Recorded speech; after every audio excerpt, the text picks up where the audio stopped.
This is an image of police in April of 1933. They're executing a raid, a search and seizure, of a historically Jewish neighborhood in Berlin. And what we see here, this is a large operation.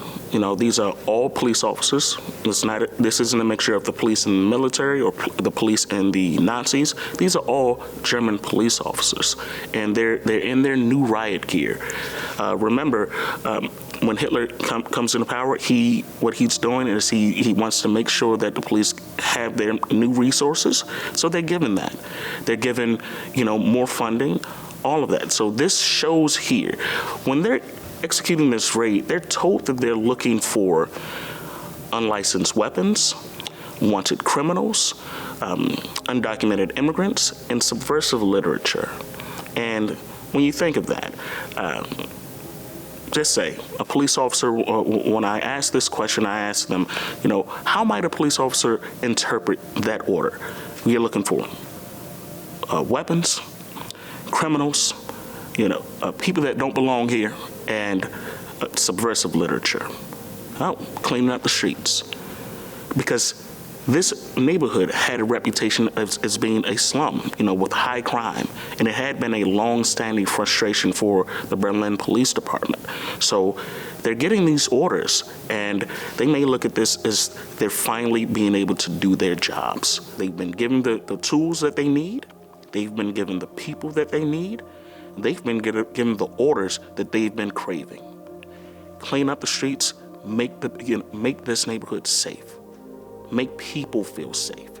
So one of the things that happens from this is the police, it's being reinforced to them that the people that live here, they're criminals. This creates that us versus them dynamic. They don't belong here. They're not a part of our community. So this doesn't only have that effect with police, because just say an ordinary German citizen opens up the newspaper, sees this scene. What they see is, hey, the police don't show up like that to the good neighborhoods. Those people must have done something. Why might they believe that? It's because they trust the police. The police are legitimate.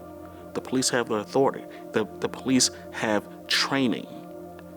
Also, when Hitler comes into power, he says, hey, I'm going to make you safe. One of the things that changes of what the police are looking for is that subversive literature. Because what this begins to do is it's tying Jews with a communist, takeover. So if Jews and communists are seen as one and the same, this right here, it almost justifies this level of force and this level of presence here. Think of this, February 27th, 1933, the German parliament building, the Reichstag, was burned down. Hitler was able to persuade President Hindenburg, as well as the public, that this was a part of a larger communist plot to overthrow the German government. With that in mind, once this neighborhood is raided, when the police get the orders that they're looking for criminals, weapons, and people that, undocumented immigrants, as well as subversive literature, this right here is what ties the event of the Reichstag fire and the people that live in this neighborhood here. This wasn't something that was, just by happenstance. This was something that was planned. This was to demonize or to criminalize the people that live in this community here.